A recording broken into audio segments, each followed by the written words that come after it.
beauty of Fitballs is that they can either be used to regress an exercise, or you can use them to actually progress an exercise to make it more difficult. Ideally with the Fitball, if you're going to use a Fitball for the client to be sitting on or laying on like Jazz, you need to have, the ball should be sufficient size. Most of these balls will come in varying sizes. I think it's from 45 centimetres up to about 85. Which is again increasing the complexity. Yet roll back, so that basically the only part of the body supported are the shoulders. Yep, coming out, hips up. Right. So again, you can imagine if that was underweight, then he's going to have to be working harder through his core to get that stability, right, and also to maintain the pelvis up. Okay. But having said that as well, you can then use the ball to regress in sitting, so lower your hips and sitting down. So you've got a relatively stable incline type bench set up as well. So they can do sort of more incline chest press and so forth through just by using the ball more so. All right. But that's the main thing to be looking at is ideally having a ball that's an appropriate size for the client, right? So, you know, if you... There's no fire alarm annoying that. Right, but the thing is, if you're going to use this as a wall squat, you've got a wide wall, okay?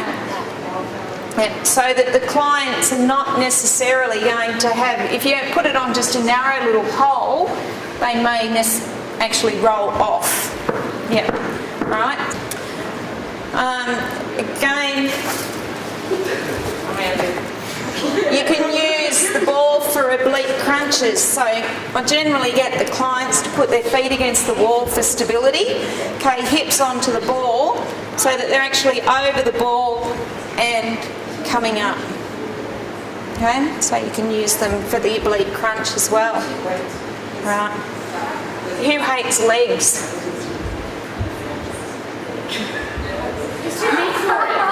You need a little person. Little person? Now, come on, Kelly. Right, so laying on the floor, on your back. Yep, okay, feet up to there. Yep, so legs out. Okay, hands, yep, raising the hips up. Okay, so you can do a reverse bridge. Now curl it in. Yep, really push those heels down into the ball. Okay, awesome hamstring curl. Right. Something a little bit different than sitting on a machine doing this one. Right, engaging a lot more muscles. She's got to work the abs and the back to keep the hips up and really working those hamstrings and calves into back extensions.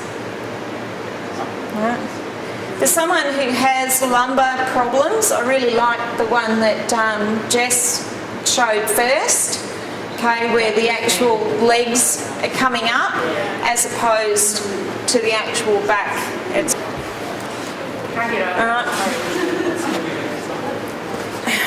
Yeah, that one. yeah, so the ball's between and you can come down so that they're virtually... Right. And again, if they've got bad backs, then they can actually drop the knees. Okay, so they bend the knees. The back then is more inclined to stay flat, coming up. Okay. But they can be some good ones. And then, as I said, you can use it as the seat for any of those. Bring the feet out, Nick, so that you're nice and parallel. Yeah. Think of the ones you have like that and they have big ears and you hold on to it. Yeah. So that it's out, so that your legs are 90